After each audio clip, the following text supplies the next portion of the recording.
Alrighty, so Nidhogg is here, and it's actually pretty insane. I have not even attempted floor 2 or 3, and I don't really plan to. Normally when these new bosses come out, they're insanely hard, and I normally try to wait for the demonic beast specific character, so whatever they end up making that's good for Nidhogg specifically, I'll normally wait for that character to come out before I even attempt going any further. Normally it's a cycle of whenever it comes out, floor 1 can normally be cheesed because it's not that bad. Floor 2, I normally wait for the specific character to come out, so whoever that's going to end up being. And then for floor 3, I think I can get pretty close to beating it sometimes whenever we get the specific character, but once the Holy Relic comes out for that character, it's normally a lot easier to beat all 3 floors, so that'll probably be the same route I end up taking with this one. But as you can see, we did one attempt of it on stream last night, and it actually went pretty well, so we're going to be doing it one more time for a video so you guys can see kind of how it's done. But this is the team. Of course, we're using the King Bond combo sort of cheese team. If you're unaware how this works, it was a big thing during the dogs, where you basically use this this blue regular non-nunchuck Bond, because his passive is decreases all enemies' attack-related stats by 15% at the start of the ally's turn if the hero does not take damage, up to 5 times. So that's a huge decrease. And it resets upon taking damage, so you have to keep shields up as much as possible. The only problem I have with this is if you don't pull king cards, you get no shield, you get no debuff. So that's the biggest thing, is just getting RNG. I'm going to actually swap this over to Freyr, because of a mechanic in phase 2 that I was really unaware of when we did it last night, but they filled me in. But we're going to use him.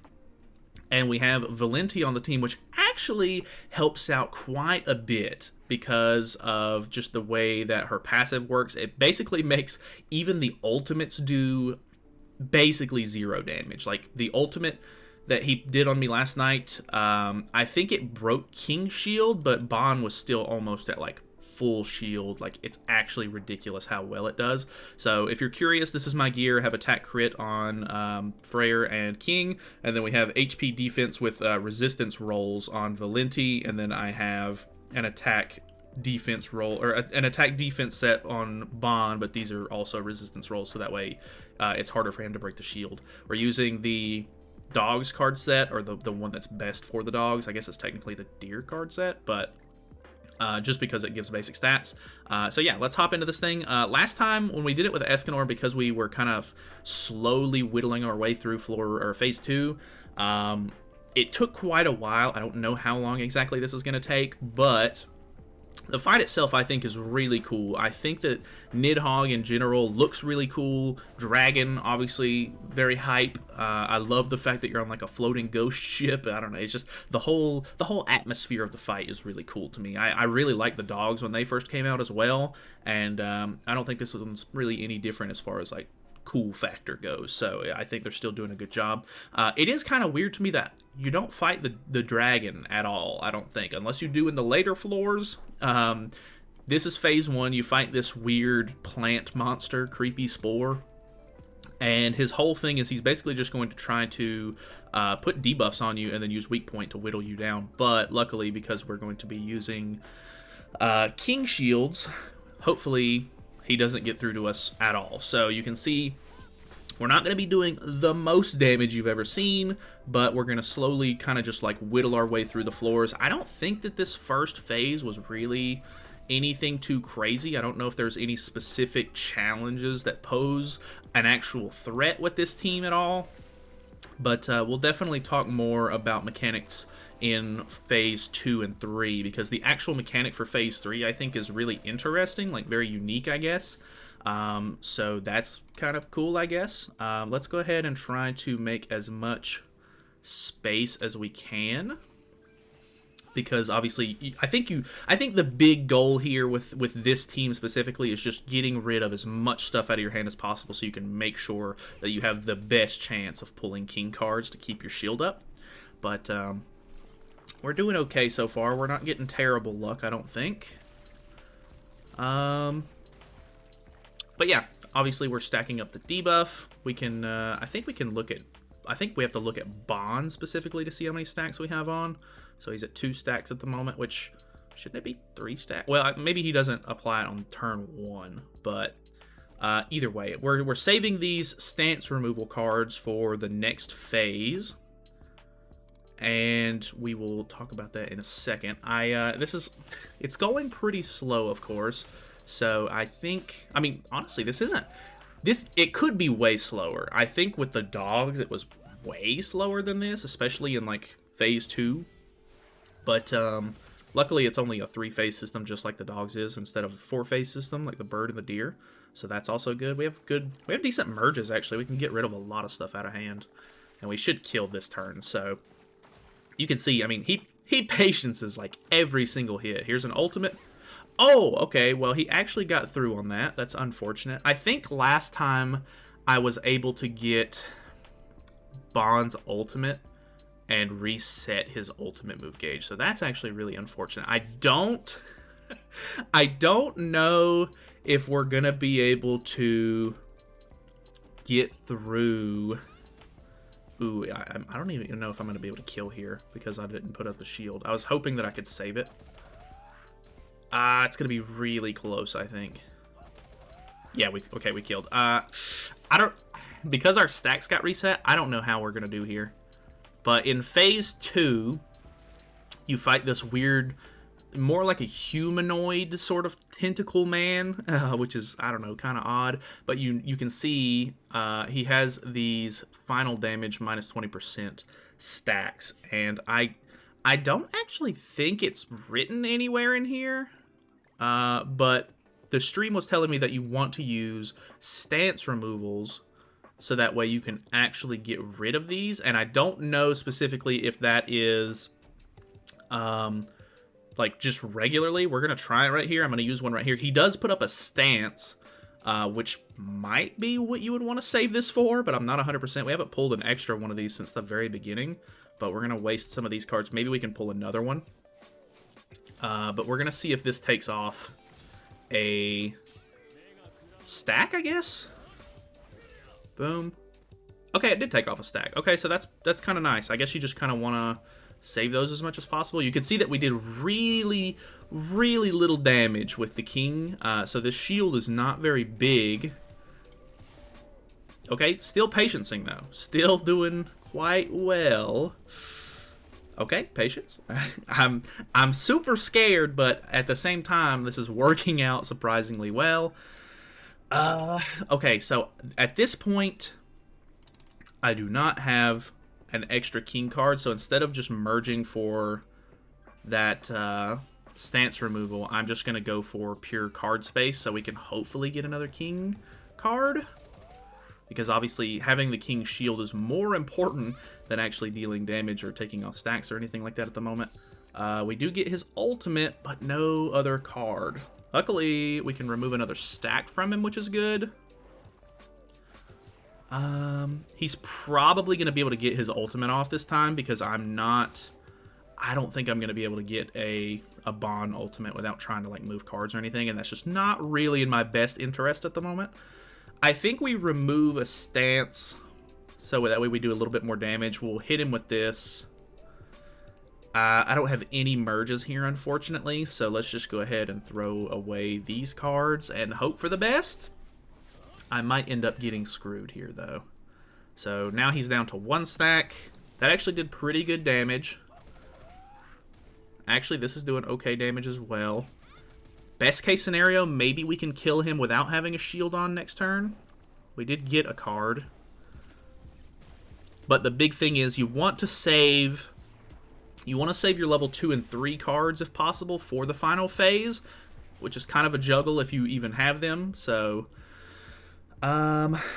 let's see here. I think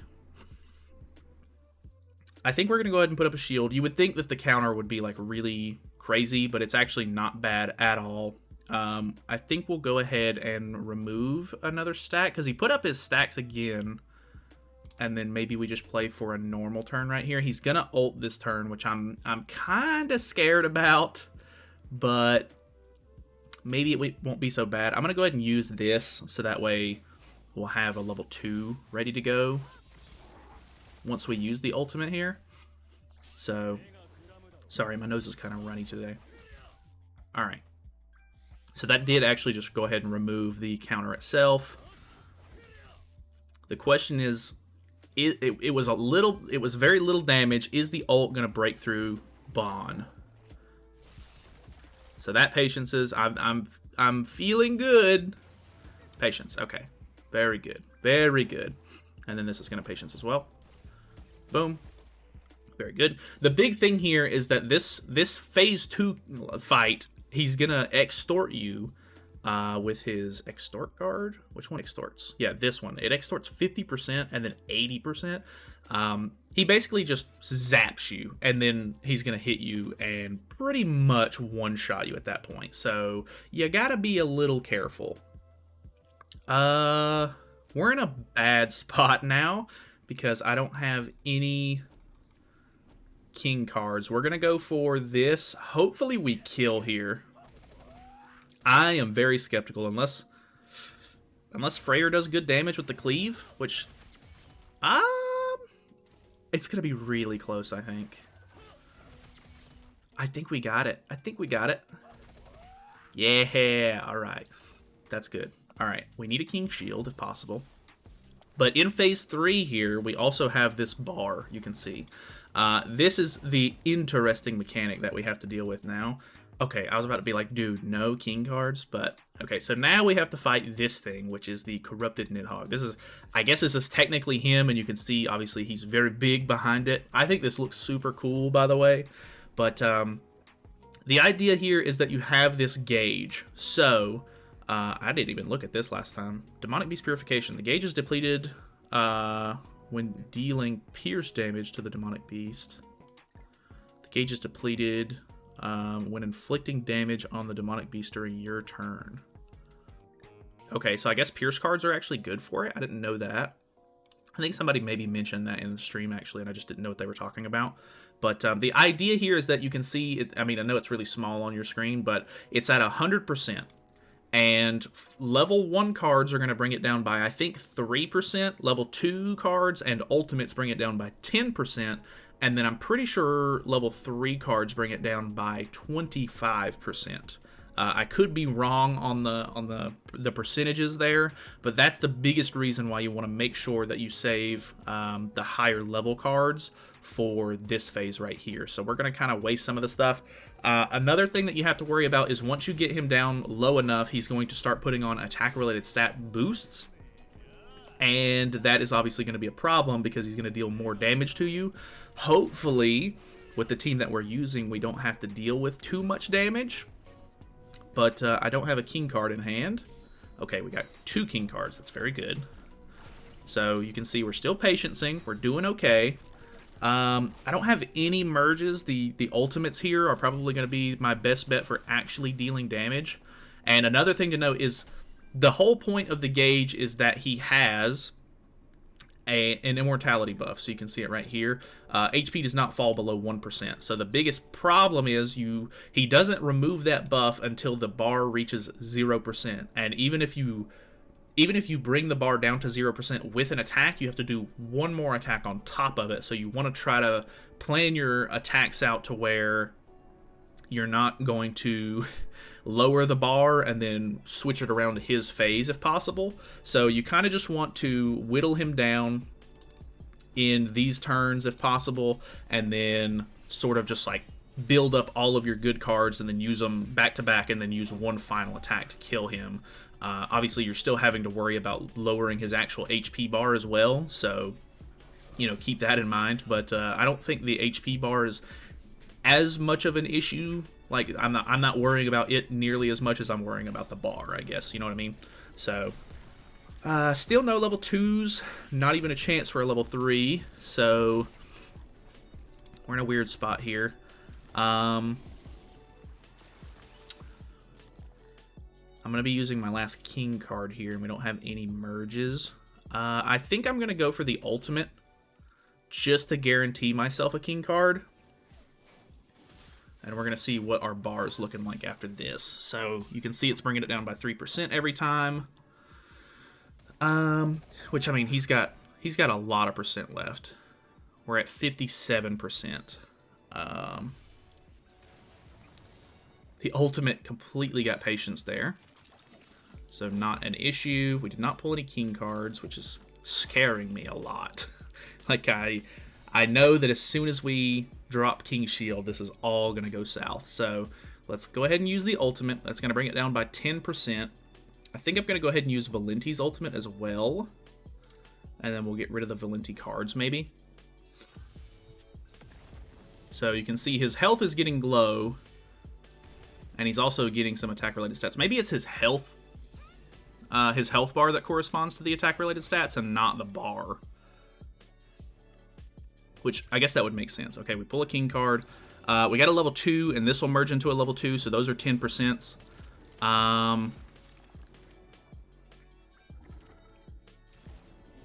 Unfortunately, I don't think we can kill here. Oh, wait. No. Wait, can we? No, we're so close to being able to kill, but we're not going to be able to kill this turn. So now you can see he has an HP buff on. I don't know if you can see that, but his regeneration rate is 50%, and his recovery rate underneath me is also 50%. So this is where it gets kind of troublesome, because even if we do a lot of damage here, we have no way to kill this turn, because I have to take off 32%, and even if I use both ults and the level 2 here, that's going to bring him down to 2%, and I still have to deal one more card to get him to 0% to get rid of the buff. So I'm just a little short, unfortunately. So I think we're just going to use the regular cards and then see what his health bar is looking like next turn, because I think these ults should actually deal good damage to his actual health as well. So we'll see what this is looking like. Okay, so he's at 20%. This should bring him down to 10%. It does, and then this takes off another 3, so he'll be at 7%. He doesn't have any way to increase his bar in the phase, or in floor 1, so I guess we've got that going for us. Oh no, he broke the shield. Is he gonna one-shot him? Alright. I think... maybe not. Okay, I think... I think we can still win this, maybe. I actually don't know if we can win this or not. I think we've got it. Unfortunately, Bond died. It didn't go nearly as smooth as it did on stream, of course. So this is going to take off 10%, which means that he's going to lose his immortality buff here. And then Freyr takes the win. So it's still really tough. It's still kind of crazy. Obviously, you want to try to... I think RNG is going to be your best friend when it comes to floor 3, just making sure that you get merges and higher level cards. Obviously, I think Gothar would be really good to help whittle down the bars, but at the moment with the team and the activity being so new, I don't think that, I don't know, you might not be able to get away with running Gothar. I guess if you get good enough king cards and, you know, bond synergy going, and you're willing to sacrifice Valenti, you could potentially run Gothar for higher level cards, but I don't know. It's going to be tough. I'm really looking forward to seeing sort of like how it progresses and how, like, what kind of teams people end up using for different stuff, because at the moment it seems like the best floor for or like the best team for floor 2 at the moment, they're using blue Elat, which is like a guild boss character, which is really weird to me.